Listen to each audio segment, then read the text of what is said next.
Eimantas, mano galva, labai tiksliai jautė, kas jam tinka. Dirbti su juo buvo absoliučiai tobula, nes ta muzika, kurią jis paimdavo ir jau patvirtindavo, kad tinka ir panaudodavo spektaklyje, jis ją išnaudodavo 100%.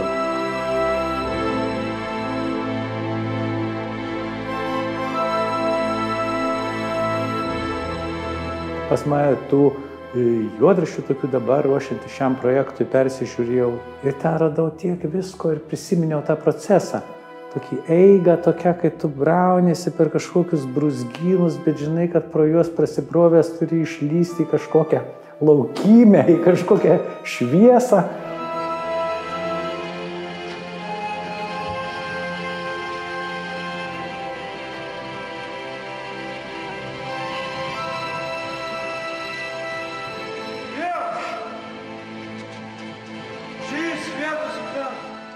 Ir jis man tokį klausimą pirmą uždavė, klausyk, o tu savo muziką gali kur nori panaudot?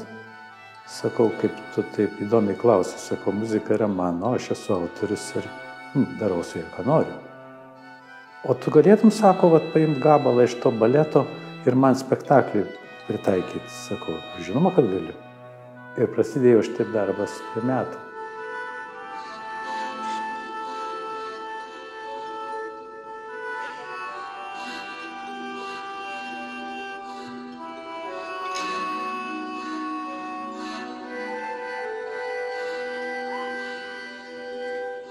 Kai kada jis labai gerai žinojo, ko jis norėtų ir niekad nebuvo nei pop muzika, nei džiazas, nei roko muzika, jokių kitų žanrų.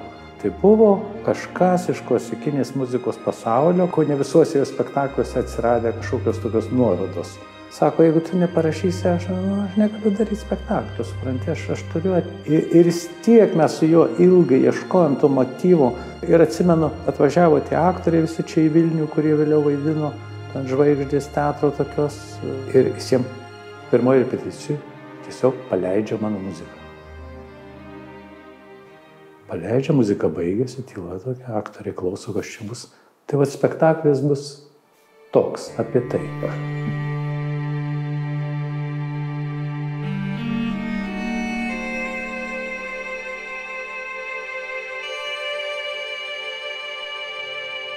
Eimantas visada kartodavo, jeigu aš naudoju muziką, tai reiškia yra kažkokia mano silpnybė. Aš kažko nepadarau, ką reikia pastiprinti muziką. Ir būdavo tokių kuriozinių situacijų, atsimenu, mes statėm Vyšnių sodą Čechovo.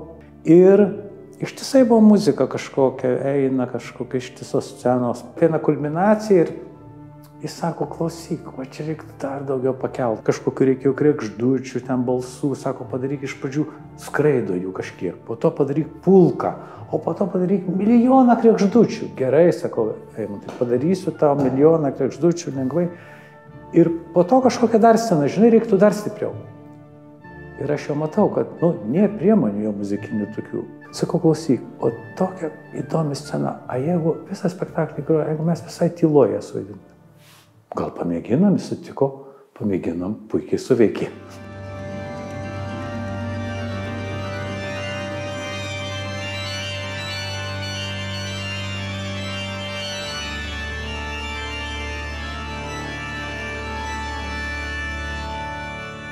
Tai bus tokia patirtis vieniems sugrįžimo į Eimunto Nekrošiaus teatrą, o kitiems tokio įvaizdžio susikūrimo per tą emociją, per tą nuotaiką, kurią muzika neša, tie jos vaizdiniai, ką kuria tokie visiškai abstraktus kažkokį teatrą, kurį galima įsivaizduoti, koks jis buvo tada.